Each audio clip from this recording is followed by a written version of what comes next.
হয়তো এই ভিডিওর সাথে অনেকেই পরিচিত। সোশ্যাল মিডিয়ার রিলস বা ছোট ভিডিওতে হয়তো দেখেছেন। 1981 সালের 6 মার্চ জার্মানির একটি আদালত কক্ষ। হঠাৎ একজন মহিলা নিজের ব্যাগ থেকে একটি পিস্তল বের করলেন। তারপর 1, 2, 3 এভাবে 60টি গুলি। আদালতের সবাই স্তব্ধ হয়ে গেল। মাটিতে লুটিয়ে পড়ল একজন মানুষ।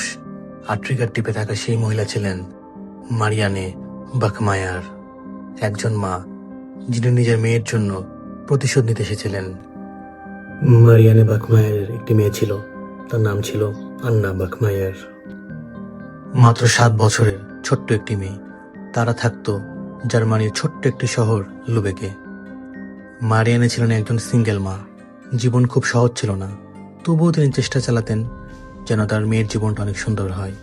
স্কুল, খেলাধুলা, ছোট ছোট স্বপ্ন সবকিছুই ঠিকঠাক চলছিল। কিন্তু 1980 সালের মে মাসে সবকিছু বদলে গেল।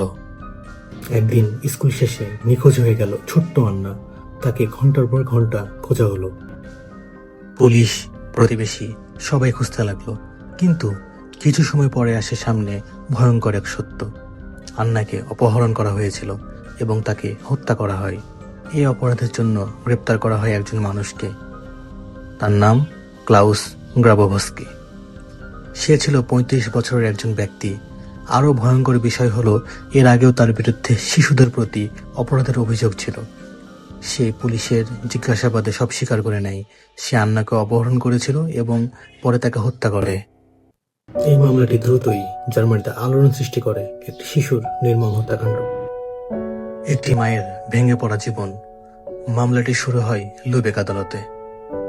প্রতিদিন আদালতে যেতেন মারিয়ানে বাখমায়ার।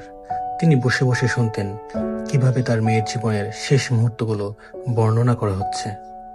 প্রতিটি শব্দ তার হৃদয়ে আঘাত করছিল। অনেকের মতে সেই সময়ে মারিয়ানের ভেতর অনেক ভেঙে পড়েছিলেন, কিন্তু কেউ জানতো না তিনি কি সিদ্ধান্ত নিয়ে ফেলেছেন। 1981 সালের 6 মার্চ আদালতে আবারও শুনানি চলছিল।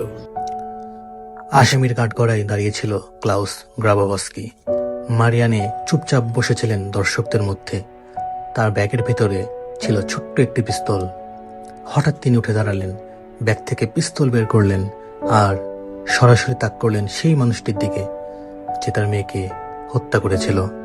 তারপর 1, 2, 3 মোট 60টি গুলি। কয়েক সেকেন্ডের মধ্যেই মাটিতে লুটিয়ে পড়ে গ্রাবোভস্কি। আদালত কক্ষ মুহূর্তের মধ্যে বিশৃঙ্খলায় পড়ে যায়, কিন্তু মারিয়ানে পালানোর চেষ্টা করেননি। তিনি শুধু দাঁড়িয়েই ছিলেন।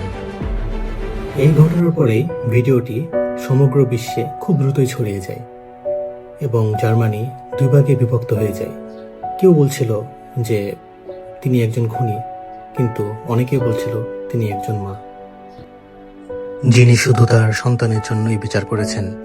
মারিয়ানে বাখমায়ারকে গ্রেপ্তার করা হয়, তার বিরুদ্ধে মামলা হয়, কিন্তু আদালত বিবেচনা করে তিনি গভীর মানসিক আঘাতের মধ্যে ছিলেন। শেষ পর্যন্ত তাকে 6 বছরের কারাদণ্ড দেওয়া হয়, কিন্তু তিনি কারাগারে ছিলেন প্রায় 3 বছর। তারপর তাকে মুক্তি দেওয়া হয়। আজও মারিয়ানে বাখমায়ারের বিষয় বিশ্বজুড়ে আলোচনা করা হয়। তিনি কি একজন খুনি নাকি একজন মা যিনি নিজের সন্তানের জন্য ন্যায় বিচার খুঁজছিলেন? এই প্রশ্নের উত্তর আজও সবাই একভাবে দেয় না, কিন্তু একটি জিনিস নিশ্চিত, একটি মায়ের ভালোবাসা কখনো কখনো সবচেয়ে ভয়ঙ্কর প্রতিশোধে পরিণত হতে পারে। আজও মারিয়ানে বাখমায়ারের গল্প মানুষকে ভাবায়। একজন মা যিনি নিজের মেয়ের জন্য ন্যায় বিচার চেয়েছিলেন। কেউ বলেন তিনি আইন নিজের হাতে তুলে নিয়েছিলেন, আবার কেউ বলেন এটা একজন মায়ের জন্য এটা ছিল খুবই স্বাভাবিক প্রক্রিয়া।